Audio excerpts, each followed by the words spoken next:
Susan and Ned were driving through a wooded, empty section of highway. Lightning flashed, thunder roared. The sky went dark in the downpour of rain. "We'd better stop," said Susan. Ned nodded his head in agreement. He stepped on the brake, and suddenly the car started to slide. They plunged together off the road and slid to a halt at the bottom of the hill.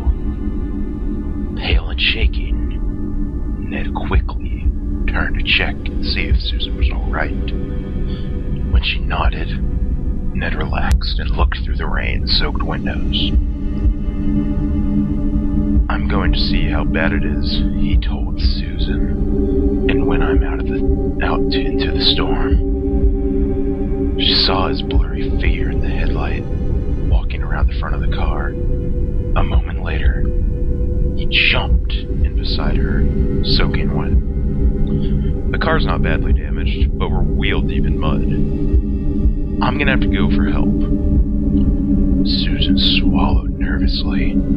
There would be no quick rescue here. He told her to turn off the headlights and lock the doors until he returned. Axe Murder Hollow. Although Ned hadn't said the name aloud, they both knew what he had been thinking when he told her to lock the car. This was the place where a man had once taken an axe and hacked his wife to death in jealous rage over an affair. Supposedly, the axe-wielding spirit of the husband continues to haunt this section of the road. Outside the car, Susan heard a shriek, a loud thump, and a strange gurgling noise. But she couldn't see anything in the darkness. Frightened, she shrank down into her seat. She sat in silence for a while, and then she noticed another sound. Bump, bump, bump. It was a soft sound, like something being blown by the wind.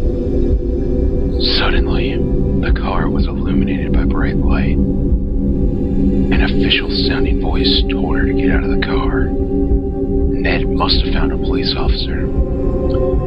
Susan unlocked the door and stepped out of the car.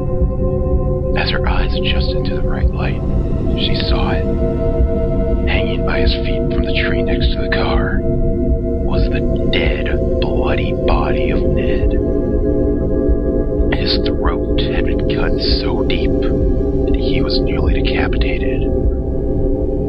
The wind swung his corpse back and forth, so that it thumped against the tree. Bump, bump, bump. Susan screamed and ran towards the voice in the light. As she drew close, she realized the light was not coming from a flashlight. Standing there was the glowing figure of a man with a smile on his face. A large, solid, and definitely real axe in his hands. Susan backed away from the glowing figure until she bumped into the car. "Playing around when my back was turned," the ghost whispered, slowly stroking the sharp blade of the axe with his fingers. "You've been very, very naughty." The last thing she saw was the glint of the axe blade as it came down upon her.